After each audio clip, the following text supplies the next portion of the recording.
Bupati Kendal Diko M. Garinduto sejak menjabat Bupati hampir 2 tahun tinggal di rumah kontrakan hingga akhirnya sekarang telah pindah ke rumah dinas. Polres Boyolali telah menyita ribuan botol minuman keras dalam 1 bulan ini yang dijual bebas di wilayah Boyolali dalam operasi Cipta Kondisi. Mengenai lintasan lari yang mudah terbakar, Bupati Pati memperketat akses masuk masyarakat umum ke dalam Stadion Joyokusumo Pati. Selamat sore pemirsa, bersama saya Amanda Soraya, inilah Jateng hari ini. Selama hampir 1 bulan ini, Polres Boyolali menyita ribuan botol minuman keras yang dijual bebas di wilayah Boyolali dalam operasi Cipta Kondisi.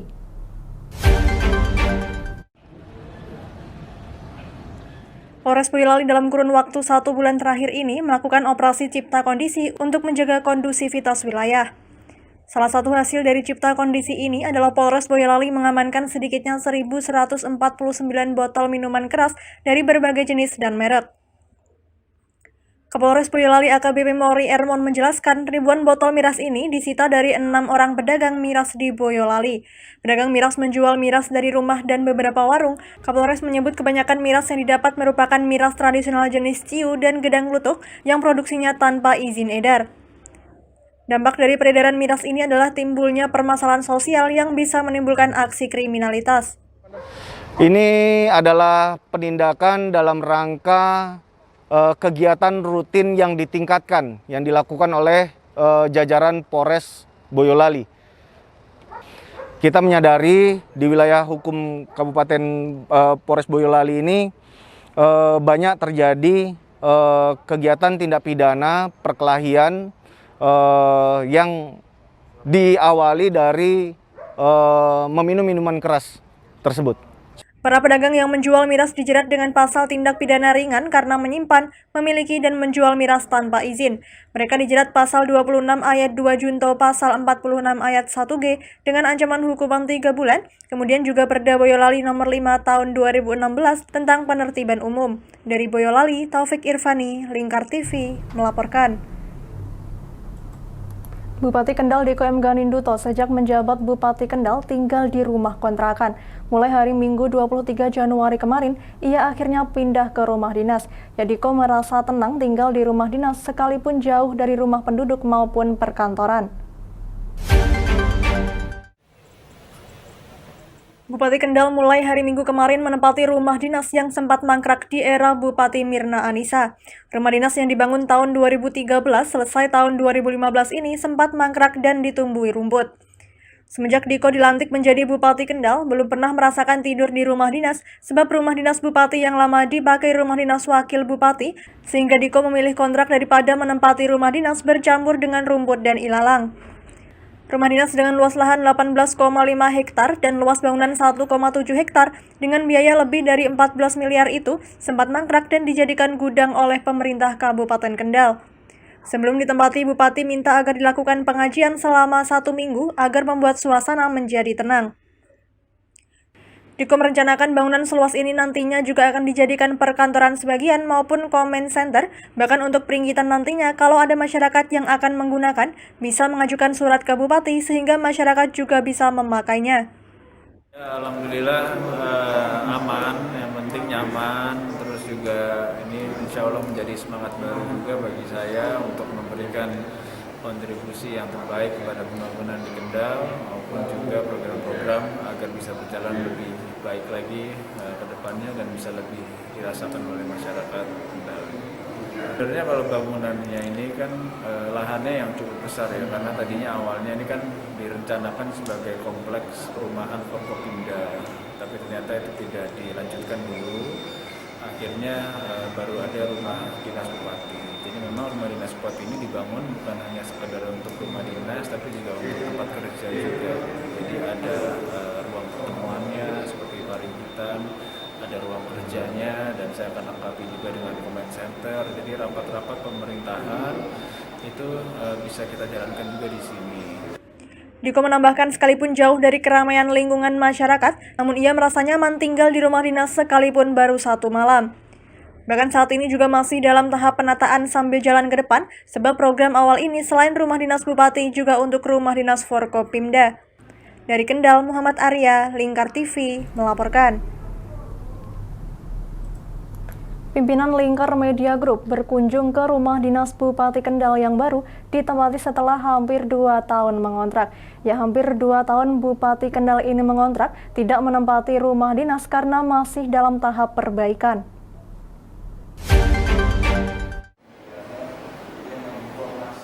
Bupati Kendal Diko M. Ganinduto menyambut baik atas kedatangan para pimpinan Lingkar Media Group. Bahkan ini merupakan tamu pertama yang berkunjung ke rumah dinas Bupati Kendal. Dalam kunjungan tersebut, Bupati berharap dengan kehadiran Lingkar Media Group ada nilai tambah yang dapat disinergikan dengan pemerintah, khususnya pemberitaan pembangunan di Kabupaten Kendal.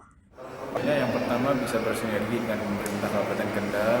Yang kedua, harapan saya ini bisa ada added value juga untuk pemberitaan yang ada di Kabupaten Kendal. Jadi harapannya tentunya ke depan dengan adanya Lingkar datang di Kabupaten Kendal, ini ada nilai tambah yang bisa disinergikan dengan pemerintah dalam memberikan pemberitaan khususnya terkait dengan pembangunan pemerintahan di Kabupaten Kendal. Jadi itu yang menjadi harapan kami dan semoga sinerginya ke depan bisa berjalan dengan baik. Dalam kunjungannya, pihak Lingkar Media Group juga menyoroti kondisi Bupati Kendal yang menempati rumah kontrakan sebelum akhirnya pindah ke rumah dinas. Direktur Lingkar TV Supriyadi menjelaskan bahwa ia baru pertama kali mendapati seorang bupati yang sehari-harinya hanya tinggal mengontrak. Terima kasih kehadiran saya di sini. Pertama adalah mengenalkan bahwa Lingkar Media Group ini salah satu media yang nantinya akan menjadi koran lingkar nasional. Nah, saya melihat karena sejauh ini di Indonesia baru kali ini Bupati Kendal yang ngontrak. Kemudian beberapa lama melihat kondisi rumah dinas ini mangkrak lama, kemudian dibenahi dan hari ini juga ditempati oleh Bupati Kendal.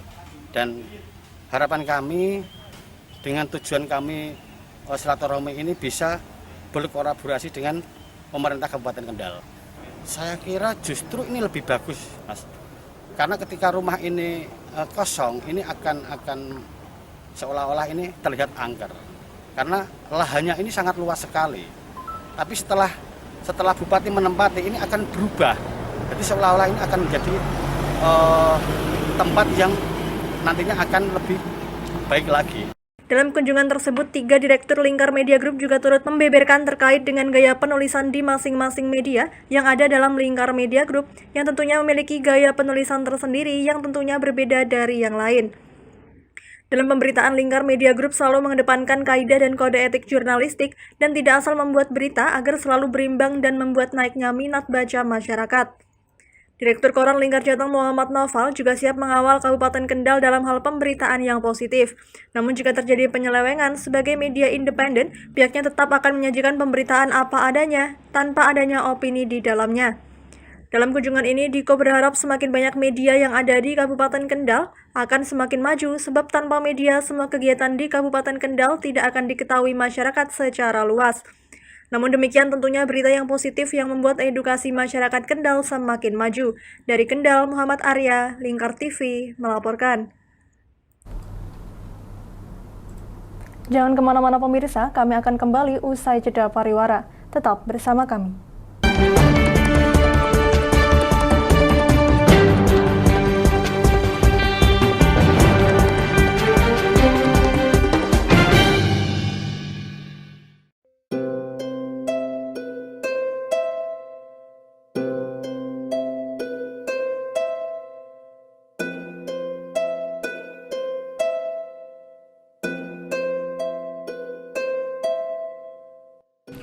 Wah iki yo siaran TV wah apik temenan. Filme cocok karo suasanane. Elah. Boleh bro ngene iki awan-awan kok. Iki lho nonton TV, Kang. Wah, kenal nedan kowe wong genang delok HP kok delok TV piye? Wah kurang update kowe iki, Kang. Lho maksudnya piye kok ngarane aku update itu? Iki lho delok aku nonton TV tenan. Kok mbok kira nonton HP? Wong delok HP ngono kena edan apa iki. Iki lho delok siarane. Lho, kok iso ya? Yo TV apa? Jenenge Lingkar TV, Kang. Saiki erane TV kok ngene iki. Kok Lingkar TV nek dia awak dhewe panggone iso nonton TV lewat HP. Kok ngene iki. Ana film-film ngene iku ya? Iya, filme apik-apik kaya ngene iki.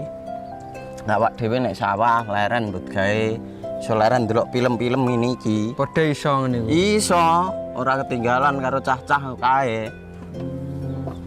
Lho. HP ku kok ora iso tak nggo ngono piye carane iki? Iki lho Rip, tak doi carane. Piye? Kowe buka Play Store. Play Store, Mas. Yo iku pokoke. Play Store apa? Ketik Lingkar TV.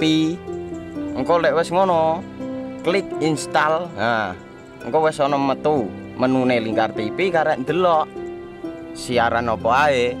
Film-filme apik-apik. Berarti film channel Lingkar TV metu nang kene kabeh ra? Iso. Filme wah cocok karo suasana cara didelok ya. Oh, wis iki iso iki. Iya metu kabeh ngene TV wah. Iya. Kondiange ya.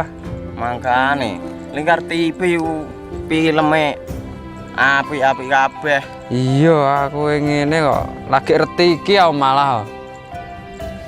Sekolo, Iya. ana bocah-bocah ajak delok. Heeh, ben seru nang kene ya, Pak. Wabek.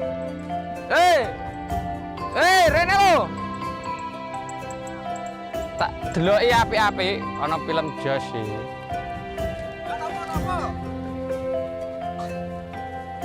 Rene go Rene. Oh iki lho tak deloki film nang Lingkar TV. Solutif dan terpercaya. Tonton siaran Lingkar TV melalui aplikasi Lingkar TV di Play Store. Dengan cara ketik Lingkar TV di pencarian Play Store,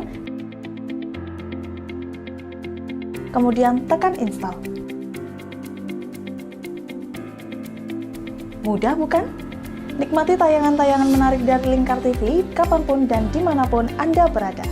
Tinggal tekan menu Lingkar TV di HP Anda dan selamat menonton!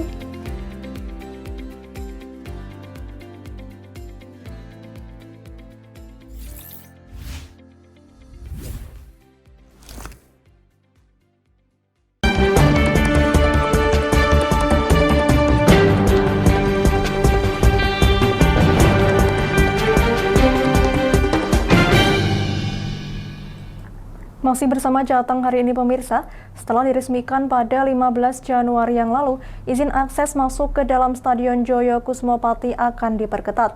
Hal itu diungkapkan oleh Bupati Pati Haryanto untuk menjaga lintasan lari yang mudah terbakar dan juga fasilitas penunjang olahraga yang lain.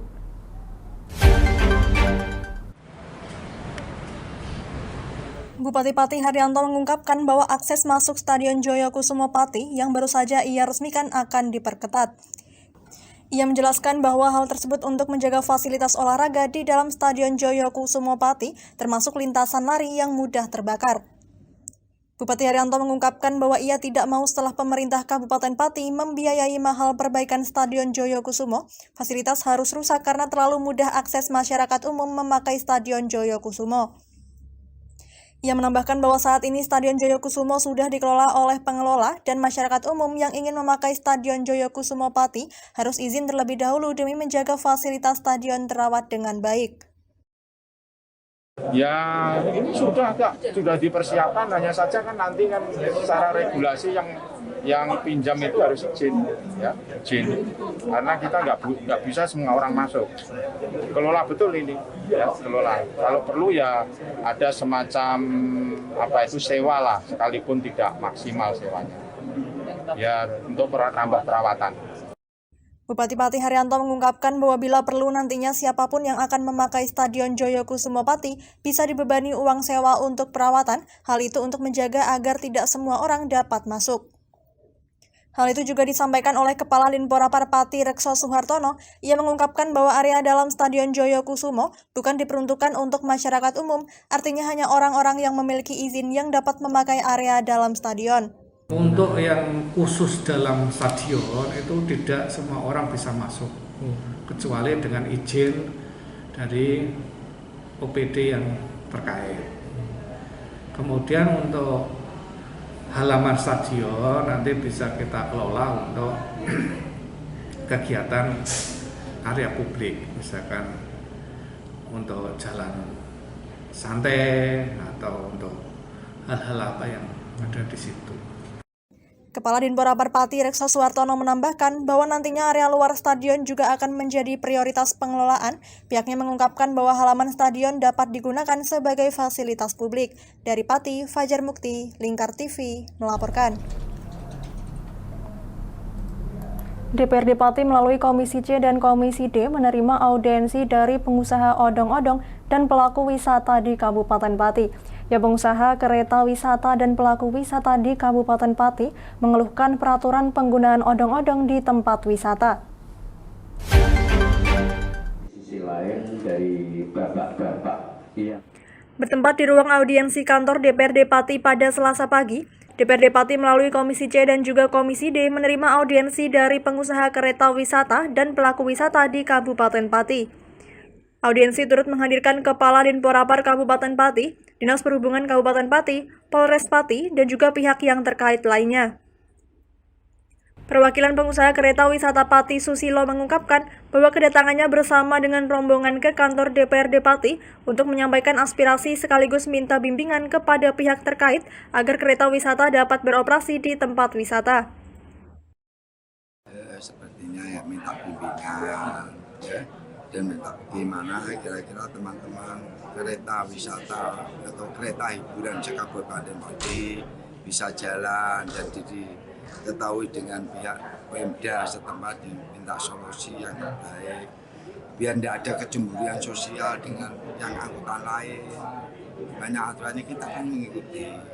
Sementara itu, pimpinan audiensi yang sekaligus sebagai Ketua Komisi D Wisnu Wijayanto mengungkapkan bahwa pihaknya memberikan solusi bagi pengusaha kereta wisata untuk menaati regulasi yang ada untuk memenuhi regulasi kendaraan layak jalan. Disinggung terkait akan adanya perda yang mengatur hal ini, Ketua Komisi D Wisnu Wijayanto mengungkapkan bahwa pihaknya akan mengkaji terlebih dahulu. Harus itu tadi, harus sesuai kalau dari pihak-pihak yang jajaran penegak hukum ini kan harus memenuhi beberapa persyaratan untuk jalan nanti. Jadi sebelum terpenuhi artinya tidak boleh jalan raya? Jalan raya maupun wisatanya. Sementara itu, Kaurbin OPS Satlantas Pati menegaskan bahwa kereta wisata jika dilihat dari undang-undang sudah melanggar. Ia menjelaskan bahwa dari segi merakit dan memodifikasi, kereta wisata sudah melanggar beberapa undang-undang. Jadi, yang diperbolehkan menurut undang-undang adalah yang sudah melalui uji tipe. Itu saja dibatasi operasionalnya, bukan di jalan raya. Jadi kereta wisata yang sudah lolos uji tipe boleh beroperasi tapi di kawasan wisata. Kaurbin OPS Satlantas Pati mengungkapkan bahwa kendaraan modifikasi yang diperbolehkan menurut undang-undang merupakan kendaraan yang sudah melakukan uji tipe. Ia menambahkan bahwa itu pun dibatasi operasionalnya menurut peruntukan. Dari Pati, Fajar Mukti, Lingkar TV, melaporkan. Kami masih akan kembali pemirsa, tetap bersama kami di Jateng hari ini.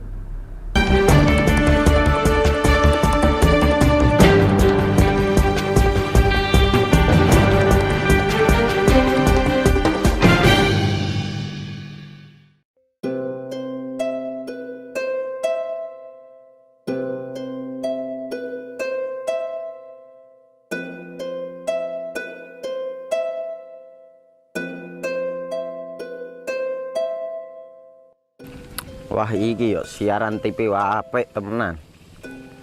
Filme cocok karo suasanane.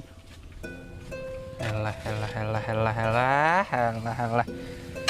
Lapo le bro ngene iki awan-awan kok. Iki lho nonton TV, Kang. Wah, genah edan kowe wong genah delok HP kok delok TV piye? Wah, kurang update kowe iki, Kang. Lho, maksudnya piye kok ngarani aku update itu? Iki lho delok aku nonton TV tenan. Apa kira nonton HP? Wong delok HP ngono kena edan apa iki. Iki lho delok siarane. Lho, kok iso ya? Yo TV apa? Jenenge Lingkar TV, Kang. Saiki erane TV kok ngene iki. Kok Lingkar TV nek diae awak dhewe panggone iso nonton TV lewat HP. Kok ngene iki. Ana film-film ngene iku ya? Iya, filme apik-apik kaya ngene iki. Nah, awak dhewe nek sawah leren mbut gawe iso leren ndelok film-film ngene iki. Padha iso ngene iku. Iso, ora ketinggalan karo cah-cah kae.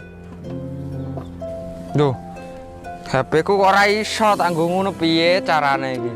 Iki lho Rip, tak doi carane. Piye? Kowe buka Play Store.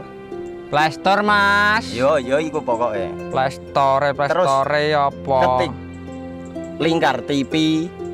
Engko lek wis ngono, klik install. Nah, engko wis ana metu menune Lingkar TV karek ndelok siaran apa ae. Film-filme apik-apik. Berarti film channel Lingkar TV metu nang kene kabeh ra? Iso. Filme wah cocok karo suasana cara didelok ngene. Oh, wis iki iso iki. Iya metu kabeh ngene TV wah. Iya. Kondiange ya. Mangkane Lingkar TV ku filme apik-apik kabeh. Iya, aku ngene kok. Lagi reti iki aku malah. Sekolo, Iya. ana bocah-bocah ajak ndelok. Heeh, ben seru nang kene ya, kawan. Wabek. Rene lo. Tak deloki apik-apik ana film Josh iki.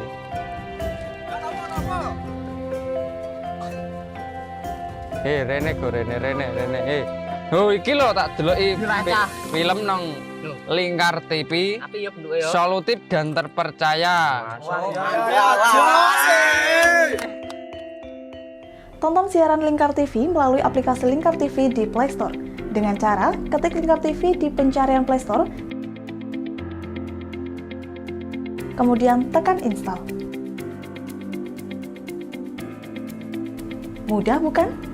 Nikmati tayangan-tayangan menarik dari Lingkar TV kapanpun dan dimanapun Anda berada. Tinggal tekan menu Lingkar TV di HP Anda dan selamat menonton!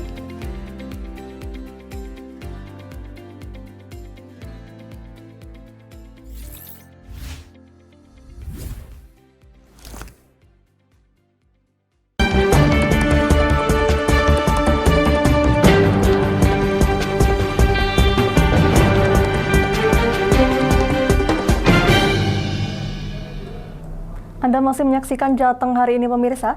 PPKM di Kabupaten Kudus kini mulai turun ke level 1. Meski demikian, Bupati Kudus mengajak masyarakat agar tetap waspada terhadap penyebaran COVID-19 varian baru Omikron.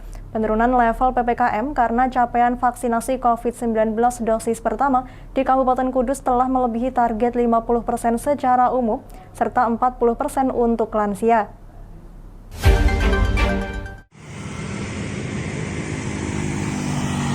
Meski Kabupaten Kudus kini mulai turun ke PPKM level 1, masyarakat diimbau agar tetap waspada terhadap varian baru Omikron. Bupati mengimbau kepada masyarakat untuk tetap waspada dan melakukan pendisiplinan protokol kesehatan. Setelah Kudus menjadi level 1, sektor esensial mulai dibuka 100%, sedangkan sektor kritikal diminta untuk 25% melakukan work from home atau WFH. Dari data cakupan vaksinasi di Kudus per 21 Januari 2022, dosis pertama sebanyak 589.181 orang atau 89,04% dan dosis kedua 65,77%. Hartopo mengaku kasus pasien positif COVID-19 di Kudus juga cukup rendah. Semoga ini menjadi motivasi untuk masyarakat supaya secepatnya Kudus ini bisa mencapai target yang telah ditentukan. Ya, kalau bisa 100% targetnya. Ya, harapan kami untuk tahun ini 1 bulan 2 bulan bisa untuk secepatnya Pak untuk mencapai, karena vaksin ini kita genjot, testing tracing pun juga kita genjot terus supaya kita bisa untuk screening lebih awal terkait kasus-kasus yang ada di kabupaten ini. Terkait pelaksanaan pembelajaran tatap muka di Kudus, menurutnya sudah diperbolehkan 100%. Hartopo meminta kepada pihak sekolah untuk menyiapkan satgas yang bertugas memantau jalannya penerapan protokol kesehatan secara ketat. HM Hartopo tetap memberikan warning yang tidak sesuai dengan perizinan dan untuk satgas yang tidak efektif akan dihentikan agar dievaluasi kembali. Dari Kudus, Wes Alkorni, Lingkar TV, melaporkan. Menteri Energi dan Sumber Daya Mineral Arifin Tasrif mengunjungi PT Pura Barutama di Kudus, Jawa Tengah pada Selasa 25 Januari 2022 dalam rangka meninjau teknologi pembuatan bensin sawit atau bensa.